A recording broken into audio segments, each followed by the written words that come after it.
순교하니까는 완전히 작아진 것 같아요.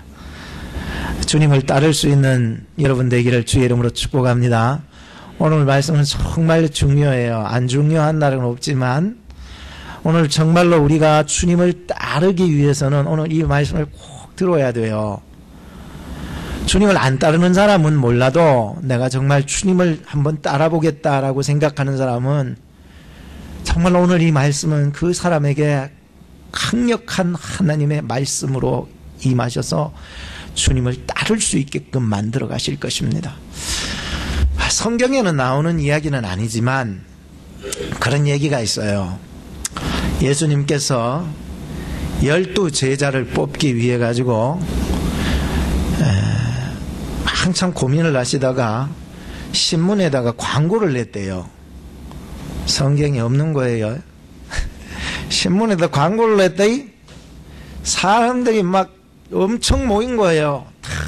지원자가 너무 많아가지고 그래 모였는데 이 사람들을 12명을 뽑아야 되니까 어떻게 테스트를 해야 될까 그래가지고 3가지 테스트를 해봐야 되겠다 싶어서 첫 번째로 테스트한 게 기도를 테스트를 했어요. 기도를 한번 쭉 시켜봤어요. 시간이 많이 지나더라도 한 사람 한 사람 기도를 시켜봤더니 아니 사람들이 얼마나 기도를 잘하는지 막 발음도 좋고요, 내용도 좋고요, 막 굉장히 고상하게 하는데 거기에다가 막 속도까지 잘 조절을 해가지고 기도를 떨어지게 하는 거예요. 다 그래요. 이야, 그런데 기도는 너무 잘하는데 예수님이 보실 때에 마음이 없더래요. 그러니까 이것도 안 되겠다 싶어가지고 마음 없는 기도를 다 하게 두 번째 테스트를 했어요. 이번에는 예배 테스트를 했어요. 어떻게 예배를 드리나 해서 한 사람 한 사람들을 다 주목해 보시니까 옷도 잘 입고 오시고요, 성도님들, 지원자들이요. 그리고 예배 자세도 정말 좋고요. 헌금도 드리는 거 보니까 빳빳한 종이로 다려가지고요. 정말로 정성껏 해서 다 이렇게 드리는데 정말로 예배자로서 완벽한 그 정도예요. 그런데 예수님께서 보실 때 마음이 없더래요. 형식적으로는 그렇게 막 정말로 멋있게 예배를 드리는데 마음이 없더래요. 그래서 3번째 테스트를 했어요. 이번에는 어떻게 사람들을 가르칠 수 있을까? 제자가 정도 되면은 다른 사람을 좀 가르칠 수 있어야 되기 때문에 테스트를 했대요.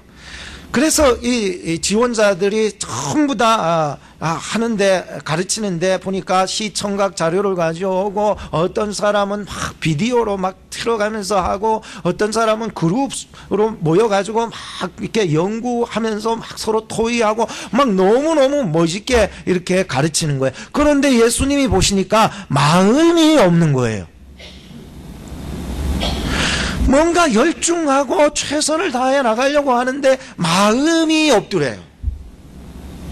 그래서 예수님이 그 많은 지원자들을 그냥 돌려보내셨대요. 그리고는 갈릴리 해변가를 이래 거니시고 고민을 하셨어요.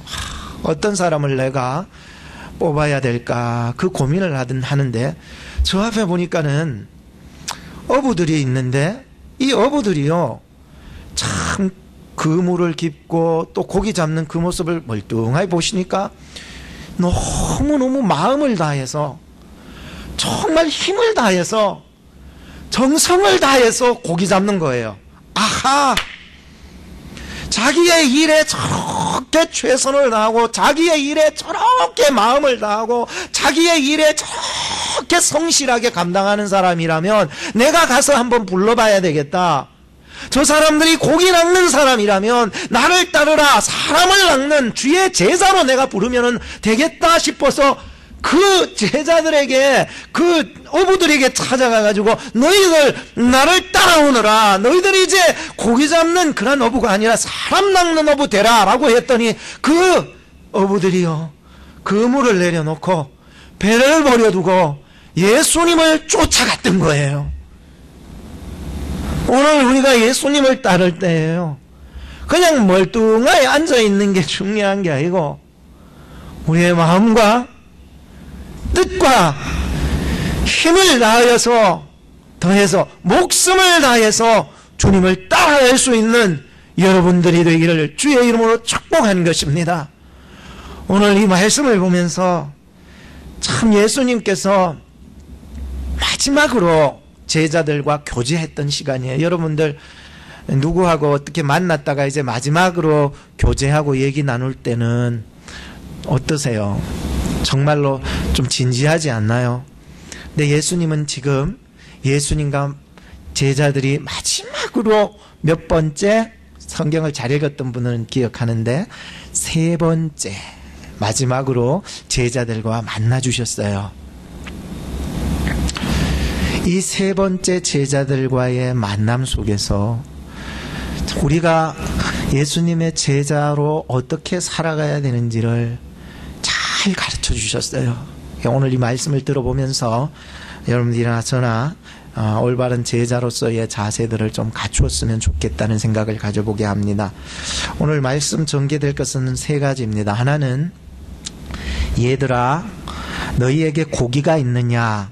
없어요. 그러면 그물을 배 오른편에 던져보아라. 그리하면 얻으리라. 이게 첫 번째 여러분들 생각해 볼 말씀이고, 두 번째는 지금 잡은 생선을 가져오라. 얘들아 와서 조반을 먹으라. 아침 식사를 같이 먹자라고 얘기한 거예요. 세 번째 제가 말씀드릴 것은 너가 나를 사랑하느냐? 너가 나를 사랑하느냐? 너가 나를 사랑하느냐? 내 양을 먹이라. 내 양을 치라. 내 양을 먹이라. 너는 나를 따르라. 이 말씀을 가지고 생각해 보십시다. 첫째로 얘들아 너희에게 고기가 있느냐? 없어요. 그물을 배 오른편에 던지라. 그리하면 얻으리라 라고 하는 말씀입니다. 지금 예수님께서는 세 번째 제자들과 마지막으로 만남을 가지시면서 끝까지 그들에게 가르쳐 주시고 계셨습니다. 첫 번째 만났을 때는 제자들이 모여있는 그곳에 나타나셔서 너희에게 평강이 있으라 하시면서 세 가지 중요한 말씀을 해주셨습니다. 하나는 사명을 회복시켜 주셨고, 또 하나는 성령을 주셨고, 또 하나는 죄사함의 권세를 예수의 이름으로 하라고 주셨습니다. 두 번째 만났을 때도 참 중요했습니다. 제자들이 모여 있었을 때에 도마도 있었습니다. 예수님께서 제자들이 모이신 곳에 가셔서 너희에게 평강이 있을지어다 말씀하시면서 도마를 향하여서 너의 손으로 내 손을 만져보고 내 옆구리에 한번 넣어봐라. 그리고 믿지 못하는 자가 되지 말고 믿는 자가 되라고 말씀해 주셨습니다. 그리고 보지 않고 믿는 자는 복되다고 말씀해 주셨을 때 이 도마는 주님 앞에 거꾸러집니다. 나의 주시오 나의 하나님이시십니다 고백을 하게 되는 중요한 사건이 두 번째였습니다. 자, 오늘 세 번째 만남입니다. 이 세 번째 만남은 디베랴 바다에서 물고기 잡으러 제자들이 나갔을 때의 이야기가 전개됩니다. 여러분, 디베랴 바다라고 하는 것은 갈릴리 바다를 디베랴 바다라고 이렇게 읽기도 합니다. 왜냐하면 갈릴리 이 지역에 디베랴 동네는 그 갈릴리 지역의 참 중심지다 이렇게 볼 수 있기 때문에 사람들이 혹은 디베랴 바다다 혹은 갈릴리 바다다 똑같은 의미를 가지고 있습니다. 갈릴리 지방에는 추억이 굉장히 많이 있었습니다. 예수님께서 베들레헴에 나셨지만 어릴 적부터 자라신 곳은 바로 갈릴리 지방이에요. 갈릴리 안에는 디베랴도 있지만 나사렛이라고 하는 동네도 있기 때문에 그래요. 예수님께서는 그 갈릴리 지방 나사렛 동네에 그렇게 사셨던 거예요. 그래서 이 갈릴리 지방에서 추억이 너무 많아요. 어릴 적부터 추억이 많잖아요. 그리고 그곳에서 예수님이 성장해 나가시고 또 제자들을 부르시고 가르치시고 복음을 전하시고 또 병든 자를 고쳐주시고 이런 일들이 많이 일어났던 곳이었습니다. 그래서 무엇보다도 이 갈릴리는요 굉장히 중요했어요. 그리고 예수님께서도 약속을 하셨잖아요. 살아 계실 때에도 내가 만약에 죽었다가 다시 살아나면 내가 너희들보다 먼저 갈릴리로 가 있을 테니까 거기서 보자. 그런데 제자들은 무슨 말을 하는지 잘 이해하지 못했어요. 그리고 예수님께서 부활하셨을 때에 찾아왔던 그 여자들에게도 말씀하셨지요. 2번, 그죠? 내가 갈릴리에서 가 있을 테니까 제자들에게 얘기를 해서 제자들 보고 거기서 나 보자고 그렇게 얘기하자고 2번 얘기하셨어요. 그랬더니 이제 여자들이 가서 제자들한테 얘기해 준 거예요. 그러니까 약속이 있는 거예요. 추억이 있어요. 거기는 뭔가 예수님하고 뭔가 끈끈하게 많은 일들이 일어났던 그런 중요한 장소였어요.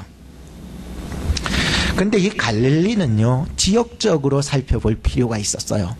왜냐하면은 이 갈릴리 지방은 바로 밑에가 사마리아 지역이에요. 사람들이 막 손가락질을 하고 막 그런 막 개같이 여기는 그런 사마리아 지역이 바로 위쪽에 있다 보니까 이 밑에 있는 정통 유대인들이나 뭐 바리새인들이나 뭐 내가 정말이다라고 이렇게 생각하는 정말 그런 사람들은요 이 사마리아는 완전 개 취급했지만 그 위에 있는 갈릴리 지방의 사람은 완전히 뭔 취급했다? 삼류급들, 아주 천한 자들.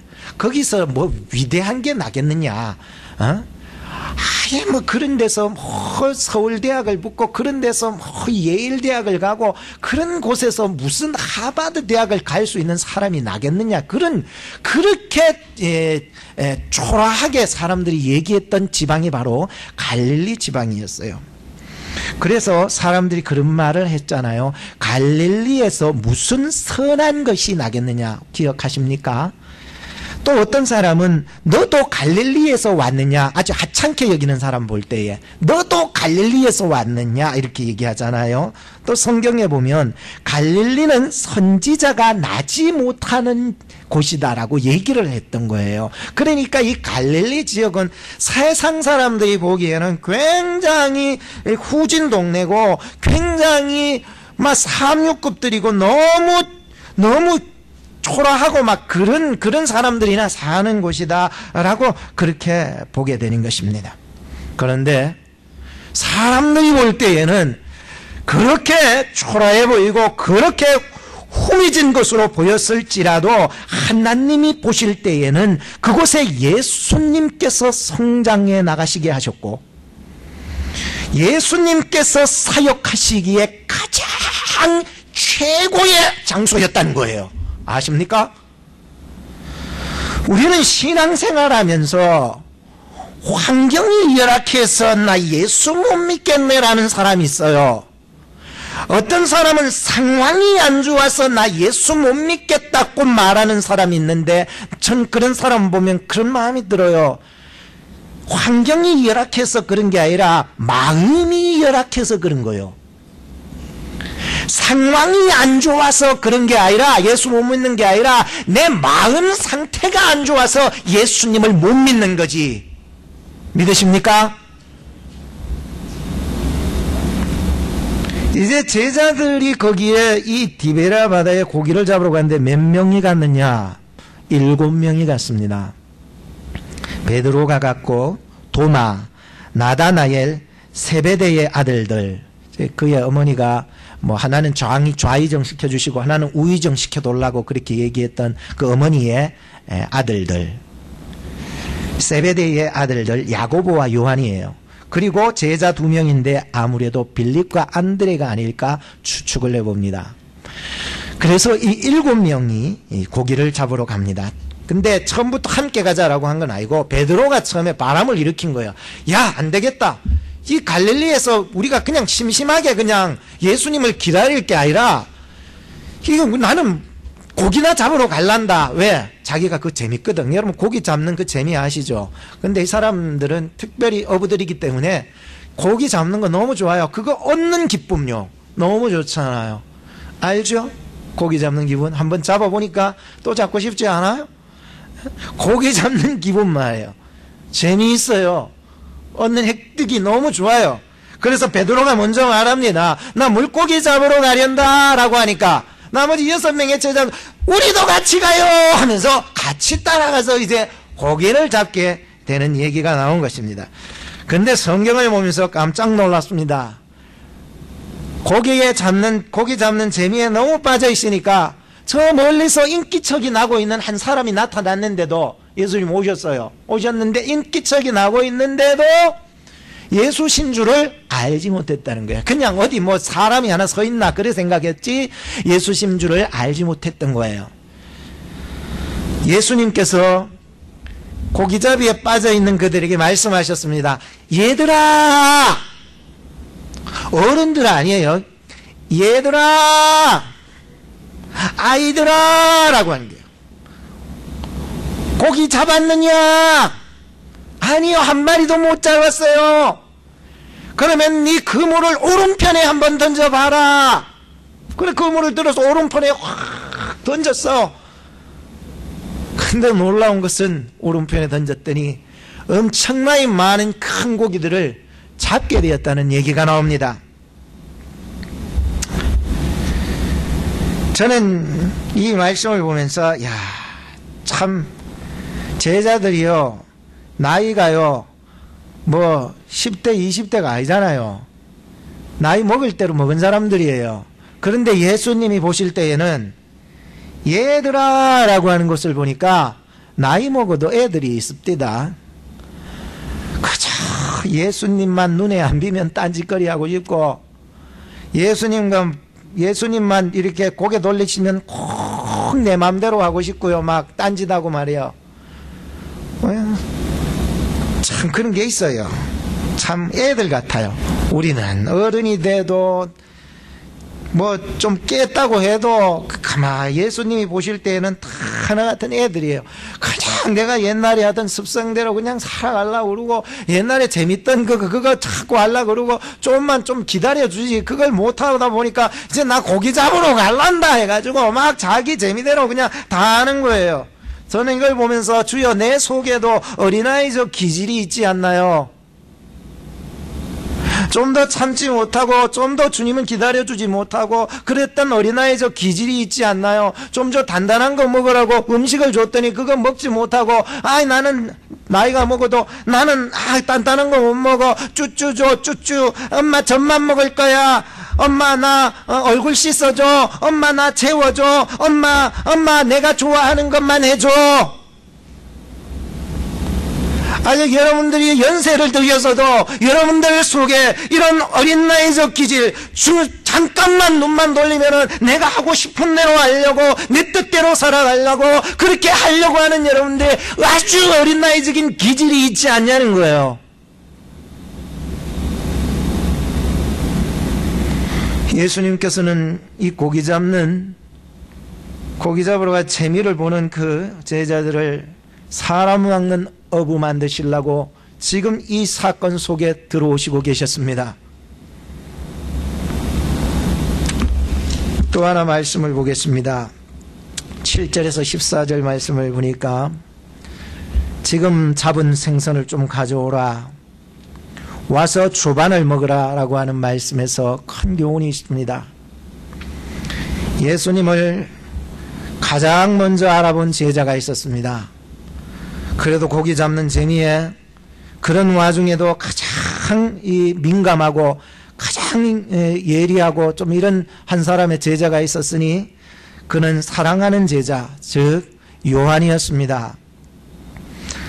이 요한이가 예수님을 알아차린 것입니다. 그래서 베드로를 향하여서 주님이시다 라고 말을 하니까 베드로가 딱 보니까 주님이신 거야.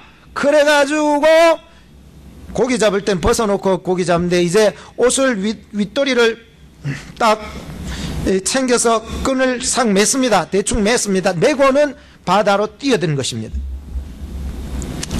거리가 대략 50간쯤 된다고 그랬습니다.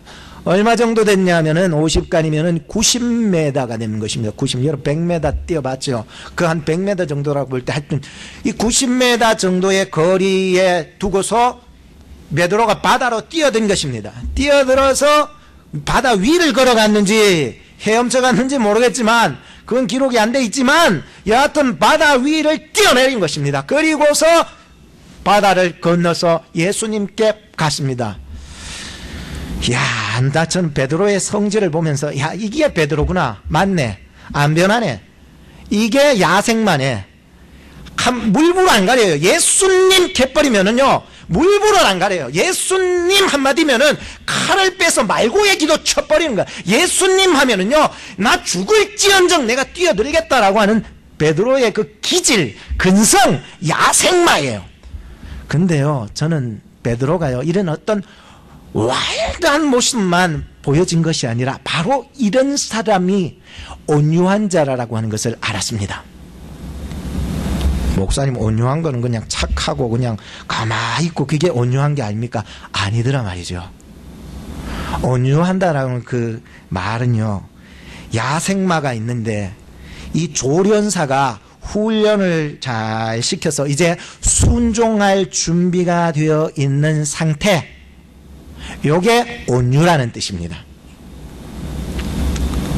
그래서 성경에 이 온유라는 말이 거기에서 따온 거예요. 히라버에서는 프라우스, 히브리어에서는 아나오라고 하는 말인데 온유, 겸손, 비천 이런 의미들을 가지고 있습니다. 이 온유함에 있어서 네 가지로 적용이 될 수 있었습니다. 마치 진돗개와 같은 거예요. 참 하나님 앞에서는요 순종할 수 있는 거예요. 둘째로는 사람들 앞에서는 배려와 자비와 관용을 베풀 수 있었어요. 진돗개 그렇잖아요. 그러니까 자기 자신에게는 절제력을 가지고 있어야 돼요. 이게 온유예요. 그리고 마지막 네 번째로는 죄와 마귀에게는 어떻게 될까요? 그것도 순종해야 되나요? 아니에요. 진돗개는요 도둑놈 오면은요 어떻게 해요? 맞서 싸운다는 거예요. 이게 온유라니까요. 이 네 가지로 적용이 되는 게 온유라는 거예요. 하나님 앞에서는 순종하는 거, 사람들에게는 배려와 자비와 관용을 베푸는 거, 자기 자신에게는 절제할 줄 아는 거, 그리고는 죄와 마귀에게는 맞서 싸울 수 있는 힘을 가지는 거 말이에요. 이게 온유라는 거예요. 저는 이 모습을 보면서 베드로가 그렇게 야생마이지만은 그 속에 하나님이 주신 온유함이 거하고 있다는 것을 알게 했습니다. 물론 성장기가 나가고 있었지요. 제자들이 육지에 와보니까 예수님께서 조반을 준비했습니다. 어떻게 해요? 숯불에다가 떡과 생선을 굽고 계셨어요. 참, 전 이 모습을 보면서 정말 예수님이 최고다. 그리고는 너희들이 잡은 고기 가져오라니까 베드로가 또 나서잖아요. 막 나서서 고기 잡은 그물을 끌어와 육지에 보니까는 몇 마리더라? 153마리더라. 그것도 작은 잔챙이에요? 아니에요. 커다란 고기들이 153마리인데 기적이 일어났네. 보통 그 정도면 그물이 찢어져야 되는데 전혀 찢어지지 아니한 거예요. 그리고 예수님께서 말씀하셨습니다. 이리 오너라. 와서 아침밥을 먹어라 하면서 예수님께서 친히 차려주신 그 아침밥을 나눠 두시는 거예요. 근데 이 제자들이 12절에 보니까 주님이신 줄 아는 고로 더 이상 묻지를 않았대요. 이제 주님을 보신 거예요. 본 거예요. 14절을 보니까 이것은 예수님께서 부활하신 후에 세 번째 제자들에게 나타나신 것이라고 얘기하고 있습니다. 제자들은요 십자가 고난당할 때 모른다고 부인하고 저주하고 욕하고 도망쳤잖아요. 그런데 주님은요 이런 제자들에게 몇 번 찾아왔어요? 3번. 성경에서 3이라고 하는 것은 하늘의 완전한 숫자를 말해요. 4는요 땅의 완전한 숫자를 의미하는 거예요. 그냥 상징적으로 의미한 거예요. 너무 매이지 마시고 이 3번에 찾아오셨다는 것은 내가 너희들에게 완전하게 너희들에게 보여주셨다. 내가 너희들에게 완전하게 찾아와 줬다라고 하는 얘기예요. 그리고 평안하라. 두려워했잖아요. 평안하라. 사명 잃어버렸잖아요. 사명 가지라. 내가 너와 함께 해주겠다라고 하는 이 회복하심의 은혜를 더해 주셨던 것이었습니다. 근데 이 3번은 정말 큰 의미가 있었어요. 베드로한테도. 베드로도 3번 예수님을 부인했어요. 그런데 예수님께서는 3번 찾아오셨어요. 그것은 다시 말해서 제자들은 3번 완전하게 예수님을 부인했어요. 그런데 예수님은 완전하게 배반한 그 제자들에게 완전하게 찾아오셨고 끝까지 찾아오 주셨고 완전히 자신을 내어 보이시면서 사랑해 주셨다라고 하는 내용인 것입니다. 오늘 여러분들에게는 예수님이 어떤 분이십니까? 오늘 저에게도 예수님은 생명의 주관자가 되셨습니다. 미래의 보증인이 되셨습니다. 내가 사는 이유가 되었던 것입니다. 마지막으로 3번째, 참 중요한 말씀이 아닐 수 없습니다. 너가 나를 사랑하느냐? 너가 나를 사랑하느냐? 너가 나를 사랑하느냐 하시면서 그의 사명을 회복시켜 주시는 놀라운 사건이 일어나고 있습니다. 너는 나를 따르라. 이제 조반을 먹은 후에 예수님께서 베드로에게 물어보신 질문이었습니다. 네가 나를 사랑하느냐? 근데 앞에 문구를 보면 이 사람들보다 이것들보다도 그 어떤 것들보다도 상대적인 질문을 던져주셨습니다. 이 모든 것들보다도 그 어떤 사람보다도 나를 더 사랑하느냐? 아가페하느냐? 주여 그렇습니다. 제가 주를 사랑하는 줄 주께서 아십니다. 필레오합니다. 인간적인 친구적인 사랑이죠. 2번째는 네가 나를 사랑하느냐? 상대적이 아니라 네 속에서부터 끄집어내 올 때에 네가 나를 사랑하느냐? 제가 저 자신을 상대적으로 말고 제 자신을 보니까 주님, 제가 주님의 아가페적인 신적인 사랑은 못하지만 필레오적인 사랑은 할 수 있습니다 라고 했고요. 마지막 3번째, 그러면 너 나를 필레오 친구로는 사랑하느냐? 인간 대 인간으로 친구로 그러면 사랑하느냐? 라고 물어봤을 때 이 베드로가요 근심이 있다고 기록한 거 보셨습니까? 아무리 주님을 내가 인간적으로 사랑한다 해도 사랑할 수 없는 그의 모습이 이 3번째 질문서에 완전히 바닥을 밟아버린 거예요. 그래서 근심한 거예요. 여러분, 주님을 따를 수 있다는 것이 내 힘으로 따를 수 있는 게 아닌 거예요. 바닥까지 밟아야 되는 거예요. 철저하게 자신을 돌아볼 줄 아는 근심이 있어야 돼요. 저는 성도들이 근심 없어 살다고 그렇게 말하고 싶지 않아요. 좀 근심이 있어야 돼요.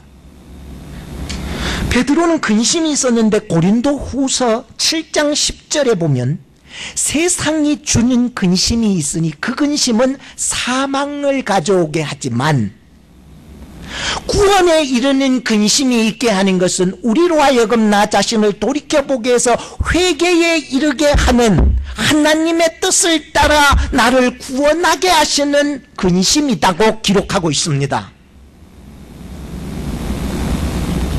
저는 이 베드로가 가졌던 이 근심이 자기 속을 돌아볼 줄 알고 정말로 주님 앞에 회개하고 주님 하나님의 뜻대로 하는 근심, 후회할 것이 없는 근심으로 구원을 만들어가는 그 근심이었다는 것을 알게 했기 때문이었습니다. 마태복음 16장 24절에 보면 누구든지 나를 따라오려거든 자기를 부인하고 자기 십자가를 지고 나를 따를 것이니라 말씀하셨습니다. 여러분, 주님 따를 수 있겠습니까? 베드로가 예수님의 사랑하시는 자, 예수님을 따르는 그 한 사람을 봤는데 요한이었습니다. 그렇다면 주님, 이 요한은 어떻게 되겠습니까? 그 전에 예수님께서 너는 앞으로 나의 사명자가 되어서 젊을 때는 네 스스로 띠뛰며 산다 하지만은 너 나중에는 다른 사람이 너의 팔을 벌려서 너를 띠띠우리라. 십자가의 순교를 얘기해 주셨더니 베드로가 하는 말이, 그러면은 지금 이 요한이라는 예수님 사랑하는 그 요한은 어떻게 되겠습니까? 나는 나중에 그렇게 순교해서 죽겠다는데 요한은 어떻게 되겠냐고 얘기했습니다. 그때 예수님께서 말씀해 주셨습니다. 내가 다시 올 때까지 그를 머물게 할지라도 너 그거 상관하지 말고 너는 나를 따르라.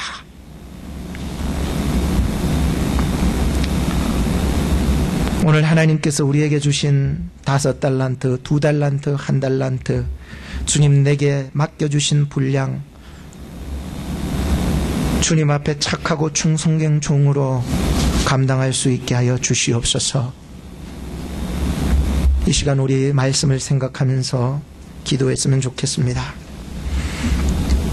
하나님, 환경과 상황을 탓하지 않게 해주세요. 주님과 동행하게 해주세요. 사람 낚는 업으로 성장하게 해주세요. 온유한 자 되게 해주세요. 주님 도우심 구하게 해주세요. 맡겨주신 주님 달란트 충성하는 종 되게 해주세요.